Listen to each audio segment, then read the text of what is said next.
Boker Tov, c'est l'heure du premier journal d'information ce matin sur Studio Kalita, relayé sur les ondes de Radio J à Paris. Après plusieurs heures de discussions animées, le gouvernement israélien a pris la nuit dernière plusieurs décisions déterminantes afin de lutter contre la propagation du Covid-19. Il s'agit de mesures restrictives et de l'instauration d'un confinement partiel durant les week-ends sur l'ensemble du territoire israélien. Il a été décidé de fermer à partir d'aujourd'hui 17h heure israélienne et jusqu'à dimanche matin 5h du matin tous les centres commerciaux, les marchés populaires, les musées, les eaux, les piscines publiques et les attractions touristiques. Les plages resteront ouvertes ce week-end le long du littoral israélien, mais elles fermeront à partir du week-end prochain. Il n'y aura pas d'interdiction de se promener, même loin de son domicile, mais ce n'est pas tout. Le gouvernement a également décidé de fermer à partir de 17h aujourd'hui et durant toute la semaine, c'est-à-dire sans restriction de temps, tous les restaurants qui ne pourront désormais servir que du take-away, tous les clubs de sportifs de musculation ou autres qui seront fermés donc toute la semaine. D'une manière générale, dans les restaurants des hôtels, le nombre de personnes ne devra pas excéder 35% de la capacité totale du restaurant. Tout rassemblement de plus de 10 personnes dans un espace fermé, comme par exemple une synagogue, est désormais interdit. Tout rassemblement de plus de 20 personnes dans un espace à l'air libre est également interdit. La seule inconnue qui demeure se rapporte à l'Éducation nationale. Il n'a pas encore été décidé de fermer les centres aérés et les jardins d'enfants qui fonctionnent également pendant les grandes vacances. Le ministre de l'Éducation nationale, Yoav Gallant, s'est en effet opposé farouchement à une telle mesure. Et ce sont Binyamin Netanyahou et Benny Gantz qui devront prendre une décision à ce sujet d'ici dimanche.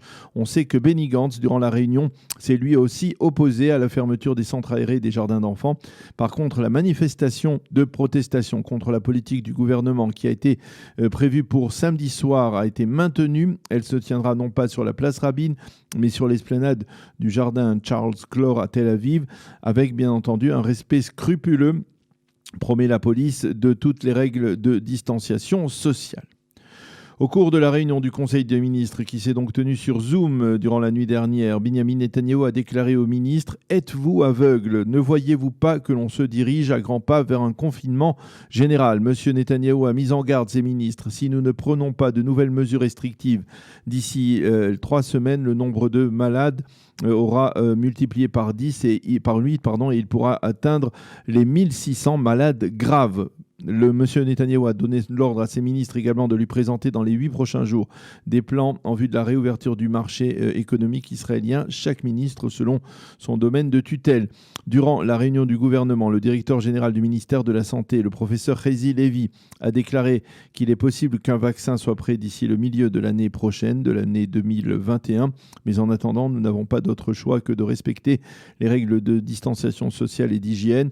Ceci étant, un haut fonctionnaire du ministère israélien de la Santé a affirmé hier que si le cabinet interministériel de lutte contre le coronavirus avait validé il y a 2 semaines les mesures restrictives qu'il avait proposées alors, il n'aurait peut-être pas été nécessaire de prendre les mesures annoncées la nuit dernière. Mais malheureusement, les décisionnaires se sont gargarisés, a-t-il dit, du fait qu'il n'y avait que très peu de malades graves et peu de malades sous assistance respiratoire.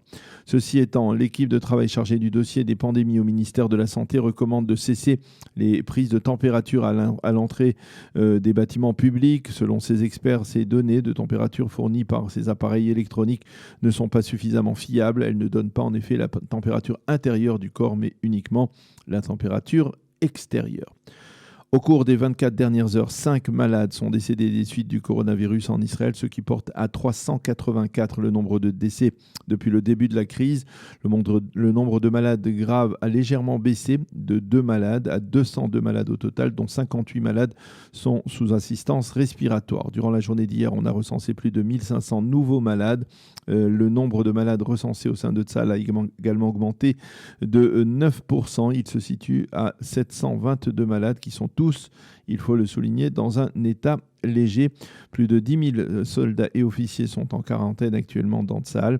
Au total, on recense actuellement en Israël plus de 25 000 malades. 70% des malades sont asymptomatiques.